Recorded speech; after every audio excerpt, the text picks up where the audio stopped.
stool positioned on the stage. Do you want me to move it off the stage for you? No, well, I guess I said I need a stool on stage, and so you just put it against the wall. Because that works. Yeah. I love you. I love you too. Okay. I love you guys. Thanks for being here. This is... You are so adorable. It's like, hey, Emma, why don't you close out a show that's full of beautiful people doing it? You're the nerdiest, most adorable thing. And then, hey, why don't we have like a time travel animatronic mindfuck? That'd be we should do that, and then, you know, let's have somebody who really loves poetry and does it well. Let's have beautiful young people moving their bodies in ways that I'll never do. Let's do that. And, you know, let's have people who can play instruments, and then let's just get somebody who's, you know, like just a less creepy and less talented Rip Taylor to come up here. And just end this sad, pitiful year. Raise your glass. Hi guys, I am the last live performance you're going to see.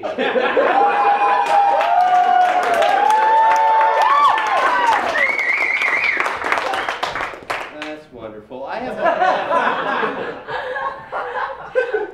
I'm going to do this thing that I do a lot. It's called horrifying my wife.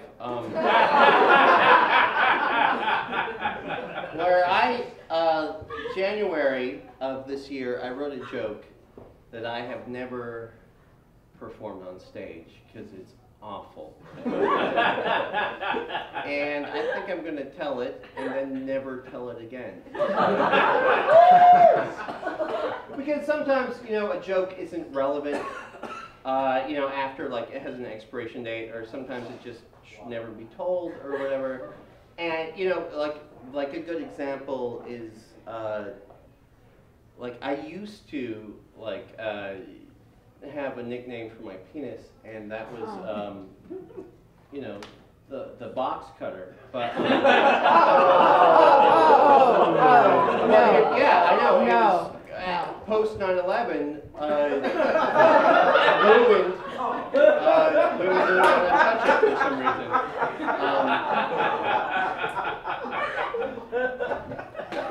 So anyway, on to the joke that I'm going to.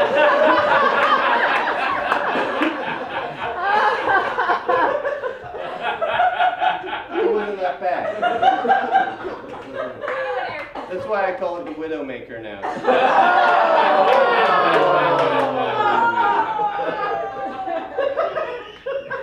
You're welcome.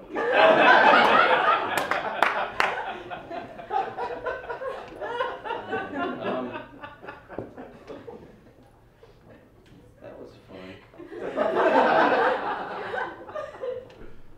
So I've actually been thinking a lot this year of, this has been a very interesting year for me as a stand-up comedian. I quit my day job.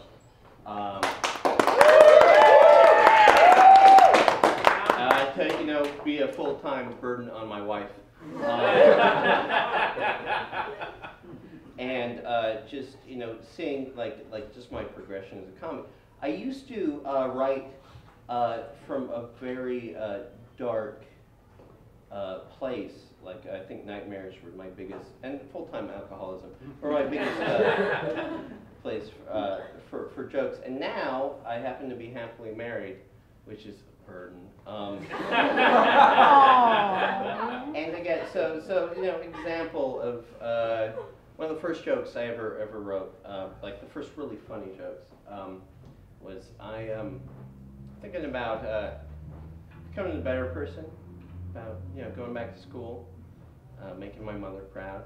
I think I'm going to go to college, clown college. I think I want to be the clown that parents hire when their kids have been bad. And I'll just sit the kid down and I'll be like, listen, Billy, I know you're a good kid because I've been living under your bed for the past 6 years.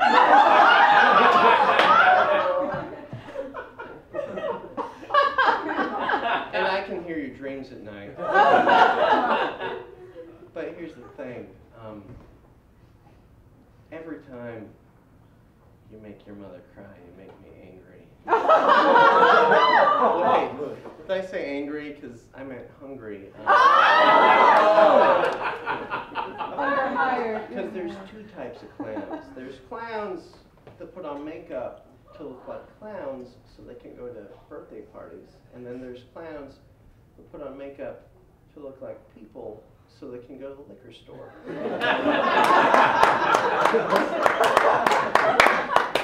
Which type of clown do you think I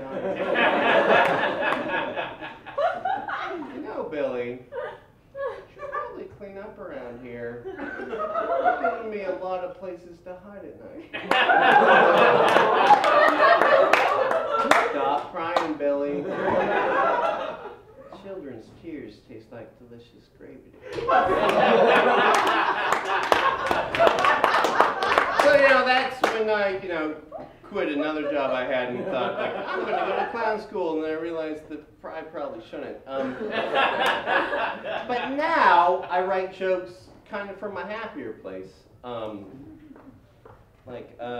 been married to a human lady for over a year and a half. I like it because my wife is a wonderful, gentle, intelligent, and beautiful person. I like that because that means when people meet us as a couple, they automatically assume there's something special about me that they don't see. That fills me with self-confidence. It's a wonderful thing.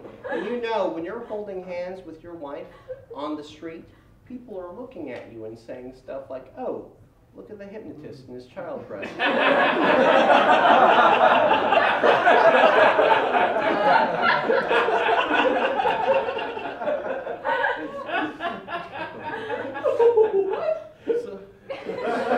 Are you not familiar with the concept of hypnotism or child brides?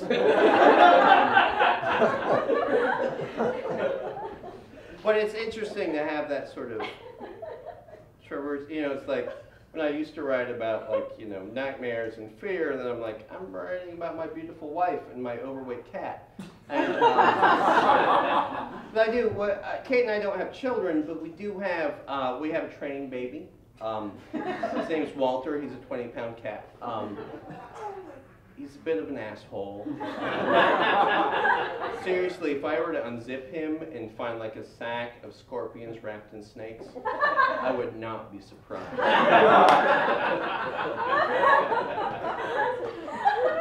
I like him. He's great. He does this wonderful trick. The first time we did it was amazing. Because my wife came up to me and she was like, hey, Emmett, Walter pooped in the tub. And I was able to say, yeah, Walter did it.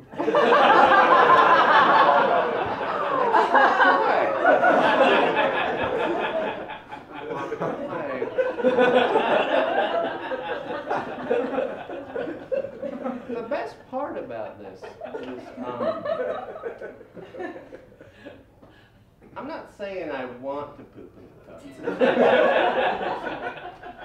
But if I ever do, I now own an animal I can blame that on. Of course, I'm going to do it right. I'm going to make it convincing. I'm going to just eat nothing but cat food. So it looks the same. Here's the thing about my wife. She actually has degrees in forensic science, so I know she could pick it out. And that's something wonderful about like being married to somebody who's actually interned at the morgue, who's had her hands inside of dead strangers. I know that our marriage is always going to be magical because I still gross her out. She knows how much organs weigh, but to this day, when I step out of the shower and I offer to show her my trick, the metronome, she shudders. She shudders, so that's what love is. Love is about always being able to instill some sort of level of fear into your mate. It's a bit of advice for you folks. How am I doing? Is it 10 minutes. That's it. We have 5 minutes until the ball okay? drops. So I could probably end with something. Can we sweet. drop the ball with the metronome? Oh! Come on! I don't know. How do you feel about that? Would you like me to whip my head down on stage? 10, 9, 8, 7. It's gonna be like 7.5, 7.5. Those are the beats. That's not Commemoration. okay. What should be the last joke I tell in 2010? Monkey in a bucket. Okay. I am a hilarious joke teller. Telling a joke for me, well, it's easy as shooting a monkey in a bucket. I didn't just fuck that up. I didn't just take the phrase, as easy as shooting fish in a barrel, as fun as a barrel full of monkeys, and combine the two and add a bucket out of nowhere. No, I did not do that. I'm a wordsmith. I'm very skilled. What I did do, though,